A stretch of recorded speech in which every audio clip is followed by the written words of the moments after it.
हरियाणा में पंचायत उपचुनाव का बिगुल बज चुका है। 9 जुलाई 2023 को हरियाणा में पंचायत के उपचुनाव होने हैं। हालांकि फरवरी 2021 में पंचायतों का कार्यकाल खत्म हो चुका था और अक्टूबर 2022 में चुनाव जो है वो हुए थे पूरे हरियाणा के अंदर। लेकिन कुछ पंचायतें ऐसी थी, आरक्षित जो श्रेणी रखी गई थी उनमें कुछ त्रुटियां जो हुई थी, उसके कारण हरियाणा में 3-4 गांव ऐसे थे जिनमें पंचायत के चुनाव नहीं हो पाए थे। हालांकि अब उपचुनाव की जो प्रक्रिया है वो चली हुई है। आज उसी को लेकर के हम चर्चा करेंगे और इस चर्चा में मेरे साथ इंद्रपाल चाहर जी हैं। इंद्रपाल जी, स्वागत है आपका। धन्यवाद। इंद्रपाल जी, ये बताइए, हरियाणा के अंदर पंचायतों का जो उपचुनाव का बिगुल जो है वो बज चुका है जी, लेकिन 3-4 गांव हरियाणा के अंदर ऐसे थे जिनमें की पंचायत के चुनाव, जब आम चुनाव हुए थे उस समय भी चुनाव नहीं हुए थे और संभावनाएं कुछ ऐसी है कि शायद अब भी वो चुनाव ना हो पाए। क्या कुछ कारण जो है वो रहे? नरेश जी, जहां तक हरियाणा की बात है, हरियाणा में काफी पद सरपंच पद के लिए नहीं हो पाए थे जी लेकिन अब हो रहे हैं जी। लेकिन अब भी कुछ ऐसे गांव हैं जहां सरपंच का चुनाव नहीं हो पाएगा। इसमें अगर हम बात करें, एक जो मुख्य गांव है वो है जिला हिसार ब्लॉक बरवाड़ा का गांव इसरहेड़ी जी। दूसरा गांव है जिला जींद ब्लॉक नरवाना का गांव फ्रैंड खुर्द और तीसरा गांव है जिला जींद ब्लॉक ऊंचाना का गांव रोजखेड़ा जी। ये ऐसे 3 गांव हैं जहां सरपंच का जो पद का जो चुनाव है वो अब भी 9 जुलाई को भी नहीं हो पाएगा। इंद्रपाल जी, सबसे पहले तो ये जानना चाहेंगे, जिस प्रकार से दर्शकों को भी इस बात की जानकारी होनी चाहिए कि आखिर ये चुनाव हुए थे तो उस दौरान ये चुनाव क्यों नहीं हो पाए थे? नरेश जी, जब अक्टूबर 2022 में चुनाव हुए थे हरियाणा के, तो ये 3 गांव में जो इनका मुख्य कारण था वो था आरक्षण का डराव। जी इसरहेड़ी की अगर बात करें तो बीसी ए के लिए आरक्षित था जी लेकिन वहां एक भी मतदाता बीसीए का नहीं था। फ्रैंड खुर्द की बात करें तो वो एससी वर्ग के पुरुष के लिए था, वहां एससी का कोई मतदाता नहीं था। जी। रोजखेड़ा की बात करें तो वहां बीसीए के लिए आरक्षित था लेकिन एक घर था बीसीए का, लेकिन उसमें कोई पढ़ा लिखा नहीं था। ये 3 कारण थे इन 3 गांवों में जिसके कारण उस समय भी चुनाव नहीं हो पाए थे, अब भी चुनाव नहीं हो पाएंगे। अब कारण जो है वो क्या हो सकते हैं कि उस समय तो ठीक है नहीं हो पाए होंगे, लेकिन अब की जो प्रक्रिया चली है, उपचुनाव की जो प्रक्रिया है, इसमें क्यों नहीं हो पाएंगे? जैसे संभावनाएं जो है ऐसी हो रही है कि शायद इनमें अब भी चुनाव नहीं हो पाए। शायद नहीं नरेश जी, हो नहीं पाएगा जी। जहां तक इसरहेड़ी की बात है, इसरहेड़ी में अक्टूबर 2022 में 302 मतदाता थे कुल, जिसमें से बीसीए का एक भी मतदाता नहीं था। बीसीए के बीसीबी के 4 मतदाता थे।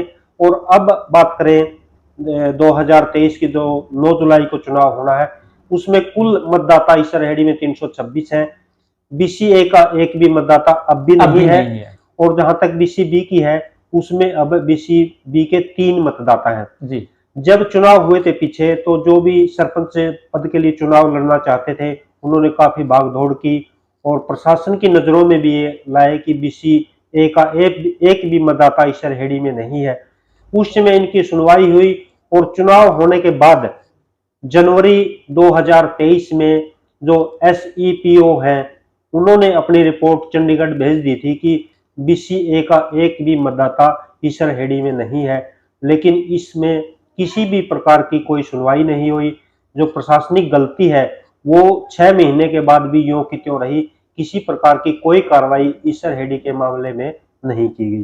तो किसी प्रकार की कार्रवाई नहीं हुई है, इसमें क्या अधिकारियों की कोई कमी है या फिर गांव के जो लोग हैं वो आगे नहीं बढ़ पाए, इसका जिक्र जो है वो आगे नहीं कर पाए? नरेश जी, गांव वालों की इसमें कोई कमी नहीं है। चुनाव होने के तुरंत बाद गांव वालों ने जो एससीपीओ बरवाड़ा है उनसे बात की और उनकी भी कोई गलती नहीं है। उन्होंने जनवरी 2023 में अपनी रिपोर्ट चंडीगढ़ भेज दी थी, लेकिन चंडीगढ़ में इसकी गलती रही है। वहां से जो कंप्यूटर का सिस्टम है उसमें इसको नहीं चढ़ाया गया।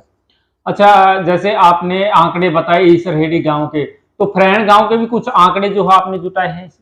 नरेश जी, फ्रैंड की अगर बात करें तो फ्रैंड में एससी वर्ग के पुरुष के लिए उस समय भी यही था और इस समय भी एससी वर्ग पुरुष के लिए चुनाव होना था।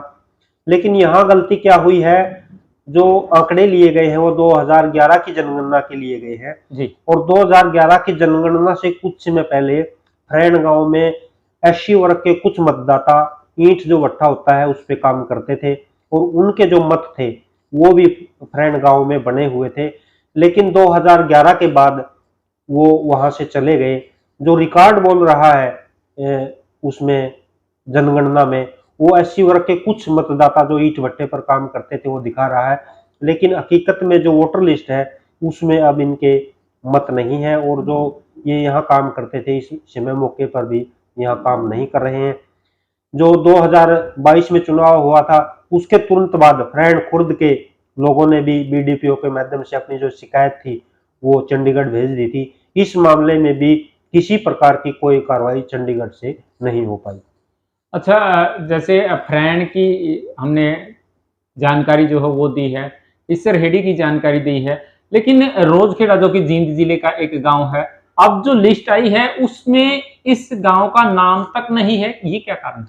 नरेश जी, इसका जो कारण है, जो अक्टूबर 2022 में चुनाव हुआ था उसके बाद रोजखेड़ा के लोगों ने कोर्ट में, चंडीगढ़ हाई कोर्ट में केस कर दिया था, क्योंकि वहां पर बीसीए के लिए आरक्षित था और बीसीए का एक घर वहां पर है। लेकिन वहां समस्या ये है कि सरकार ने पिछली बार जो कानून बनाया है कि जो सरपंच का पद है वो पढ़ा लिखा होना चाहिए जी। जो शिक्षा की योग्यता है वो इसमें रख दी थी। लेकिन बीसीए का जो एक घर है उसमें कोई भी जो आदमी है, कोई भी प्रत्याशी आप कह सकते हैं वहां से आ सकता था, उस घर में कोई भी पढ़ा लिखा नहीं है। इसलिए जो रोजखेड़ा के लोग थे उन्होंने चंडीगढ़ हाई कोर्ट में इसका केस कर दिया था। क्योंकि केस विचाराधीन है इसलिए चुनाव आयोग ने रोजखेड़ा को इसमें, जो अब 9 जुलाई को मतदान होना है, इसमें उसको रखा ही नहीं है। तो अब फिर क्या माने कि जिस प्रकार से ये 2-3 जो गांव है इनमें हालांकि नामांकन प्रक्रिया जो है वो शुरू हो चुकी है, तो क्या कोई किसी प्रकार से नामांकन कर पाएगा फिर?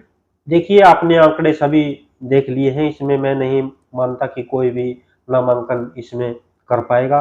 और इन गांवों में जो सरपंची का सपना देख रहे थे आगे सरपंच बनने का, मुझे लगता है कि उनके जो सपने हैं वो चकनाचूर हो चुके हैं और एक बार फिर इनको 6 महीने के लिए इंतजार करना पड़ेगा। क्योंकि जो भी उपचुनाव होता है प्रत्येक 6 महीने के अंतराल पर उपचुनाव होता है, जिसमें या तो किसी कारण से जो प्रत्याशी हैं वो मृत्यु हो जाए या किसी प्रकार से अयोग्य ठहरा दिया जाए, सस्पेंड या टर्मिनेट कर दिया जाए। जी। पूरे हरियाणा में जो पंचायत का सिस्टम उसमें 6 महीने के अंतराल पर चुनाव होते हैं। तो नंबर एक तो 6 महीने के लिए और इनको इंतजार करना पड़ेगा। और एक बात और इन गांवों के लिए मैं कहना चाहूंगा कि अगली बार 6 महीने के अंदर है, इन गांव के जो मतदाता आप कह सकते हैं या जो चुनाव लड़ने की इच्छुक है जी। उनको अब विशेष तौर से ध्यान देने की जरूरत है। अगर इस बार भी उन्होंने ध्यान नहीं दिया कि हो सकता है कि अगली बार भी यही गलती दोहरा दी जाए।